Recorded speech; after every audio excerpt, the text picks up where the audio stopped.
Welcome to International Securities Exchange's podcast series. Facilitated by renowned educators, ISE podcasts are intended to teach beginning as well as seasoned investors the ins and outs of trading. To find an updated list of podcasts, please visit www.ise.com/podcasts. Please be sure to listen to our important message following this episode regarding the risks of investing in exchange-traded options. So to summarize what I just spent the last 40 minutes on, ICFX options could potentially offer a low-correlated asset to trade relative to traditional equities and equity options. ICFX options may diversify your portfolio and help smooth out your trading results. Investors should never risk more than what they're willing to lose in any options position. The concept of risk and reward should always be considered prior to any options transaction. Also, please consider the correlations can change. So just because I showed you that the Australian dollar tends to move in the inverse direction of the U.S. stock market, that does not mean it'll happen all the time. I mean, it probably will happen most of the time. Will it happen all the time? No. So would you want to risk all of your assets on that kind of trade? No. You know, you're going to want to take a look and try to find limited risk strategies to try to take advantage of this, quite possibly, if this makes sense to you. Remember, you're the one that's going to make this call. Strategy makes sense to you. Well, then you should really do some more research on it. So you always be willing to actively manage your winners and your losers. So at this point, I want to turn it over to questions. We have a lot of great webinars coming up. As I said, I'm the host in most of these, although sometimes I do give presentations. I'll be back, I guess, in a couple of months. I'm trying to see where I'm going to be back. I guess I'll be back a month or so from now, talking about FX option strategies for your investment portfolio. I'd urge you to read some of my market commentary articles, www.ic.com/asksteve. We do weekly outlook where you get to listen to Jason Ayers. Jason's talking about what's going on with the 6 currencies. So if you're interested in what's going on in the Canadian dollar, the Australian dollar, euro, British pound, yen, it's all right there, Swiss franc. Every week you can sign up to www.ise.com/podcast. For more information, you can go to our FX site at www.ise.com/FX. And to sign up for more webinars, well, you'll know how to do that, www.ise.com/webinars. Okay, at this point, I want to try to answer a couple questions. I want to thank you for joining us. We're going to try to do this on a regular basis on Sundays as we realize that the trading really starts, or you're planning your strategies late Sundays. That's why we thought that this would be helpful. So if you think of any other kind of topics or if you have any comments, please just type them in. With the market, so I have a question here. Okay, Robert says, market's so volatile. What strategies are you using now? Well, here's the problem. As I said, and let me go back to the volatilities. Let's just say I thought that I thought the U.S. dollar was going to weaken. The dollar's been so strong. Let's just say that, which I may or may not believe. It doesn't really matter what I believe. But let's just say that you thought that the dollar was going to weaken. So buying puts. The problem with buying puts is, here's buying puts on, you pick any of them, any of the pairs. Every one of these pairs, let's take a look against the British pound, 22 volatility. Against the euro, 22. Against the Canadian dollar, 20. They're all elevated against where they were in August. So this is what I'm considering, is looking at call spreads or put spreads. If I think the U.S. dollar is going to rally even further, I'd be buying call spreads, excuse me. If I thought the U.S. dollar was going to sell off, I'd be buying put spreads. And if you had an opinion on SPY, this is really important. Look at that volatility, 61% volatility. That's really unheard of. It's basically a record high.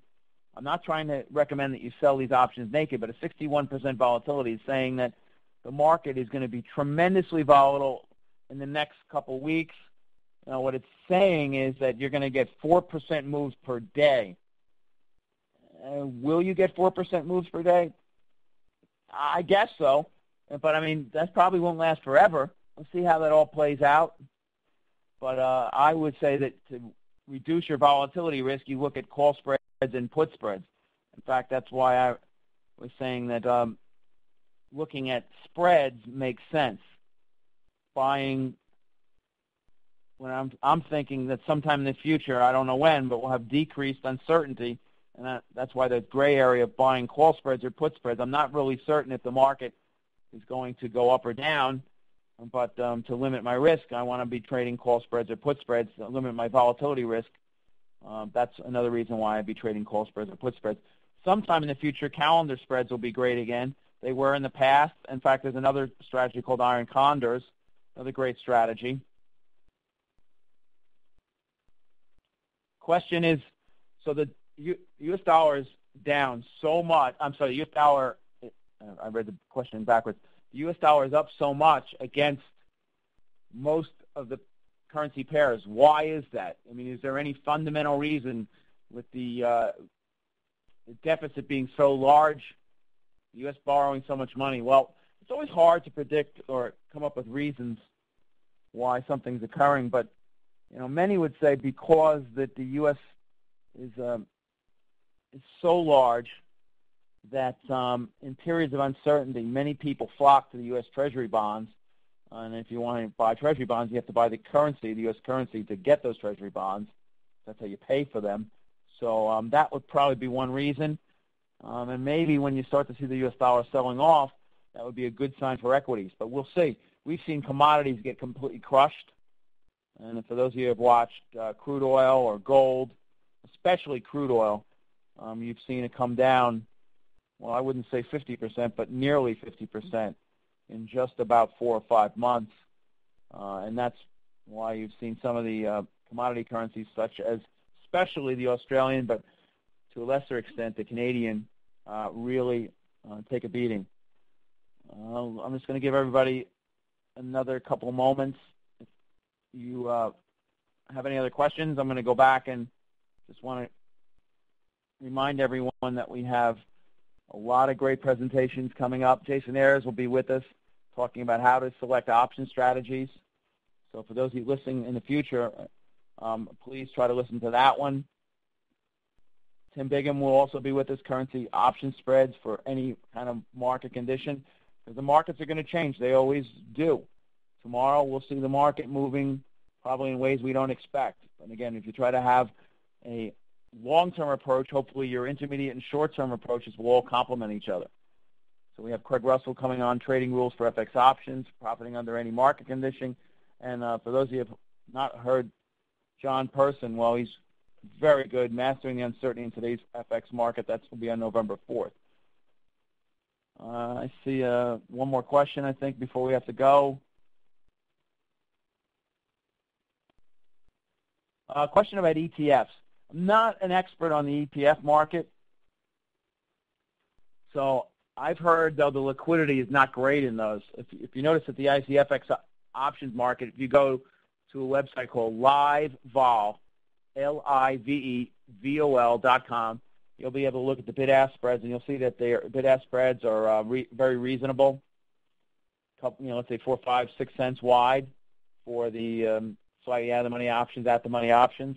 The in-the-money options will be wider because, again, there's a little more risk for the market makers. But the ETFs, I heard that the liquidity is not that great, but they are out there. They do trade. But I'm not an expert on which ones are best, so please check that out.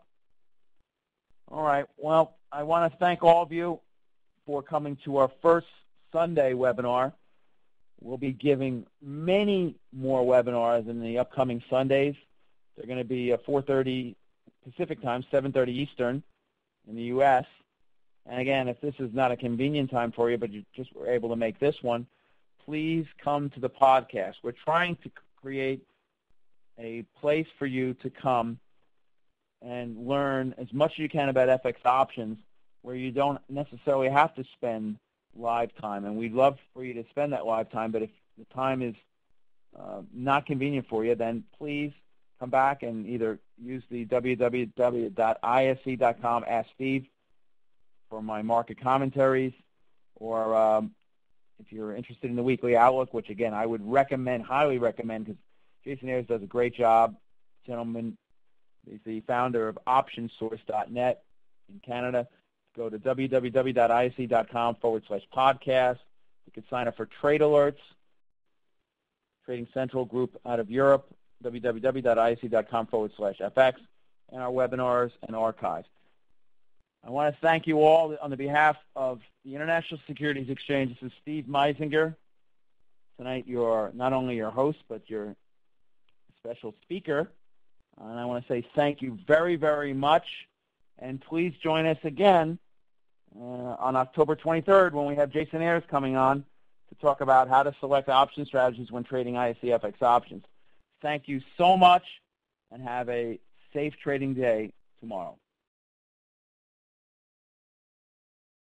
Thank you for listening to our podcast. To find more podcasts on options, stocks, alternative markets, and market data, please visit www.ise.com/podcasts.